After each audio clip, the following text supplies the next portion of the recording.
Hi everybody, and welcome back to the Bixby Info channel. Today I'm gonna show you how to use the Bixby on your Samsung smart monitor.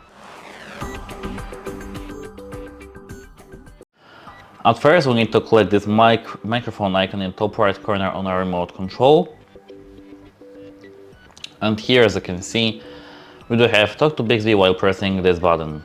Here we can, for example, search for Spider-Man, search top 3 cricket stream teams on Bing, show me sports video on YouTube.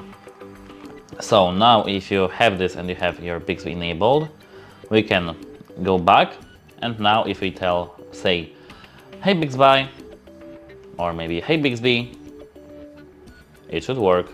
But of course, now, hey Bixby,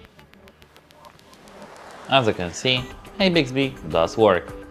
That's it, hope it helps you, and goodbye!